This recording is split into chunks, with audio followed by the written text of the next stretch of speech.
Summer season కదా, food ఏమి తినాలని అనిపించడం లేదు కానీ ఎవ్రీ 1 అవర్కి ఒకసారి కూల్గా ఏమైనా తాగాలి అనిపిస్తుందండి. అలా అని చెప్పి ఫ్రిడ్జ్ ఓపెన్ చేయగానే చూస్తే ఇంకేముంది, ఫ్రూట్స్ అన్నీ అయిపోయినాయి. ఎలారా దేవుడా అనుకుంటూ యూట్యూబ్ ఓపెన్ చేస్తే అప్పుడు కనిపించిందండి నా కళ్ళకి ఈ కోల్డ్ కాఫీ.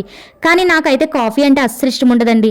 బాలింతలుగా ఉన్నప్పుడు కూడా అస్సలు కాఫీ తాగలేదు, ఓన్లీ టీ మాత్రమే తీసుకునేదాన్ని.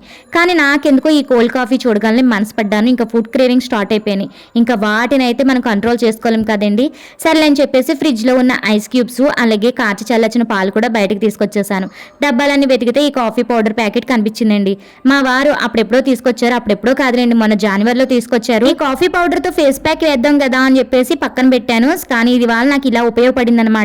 ఇంకా వెంటనే కోల్డ్ కాఫీ అయితే ప్రిపేర్ చేసి తాగానండి. నిజంగా వామిటింగ్ వచ్చినట్టు అయిపోయింది అనుకోండి. ఇంత చిక్కగా చేసిన ఈ కోల్డ్ కాఫీని పారేలేక, అలా అని ప్లెయిన్ కాఫీ తాగలేక కొద్దిగా అప్పటికప్పుడే వెన్నపూస ప్రిపేర్ చేసి కొద్దిగా బూస్ట్ పంచదార పలుకులు కలిపి గార్నిష్ చేసుకొని తాగా. ఇప్పుడు నాట్ బ్యాడ్.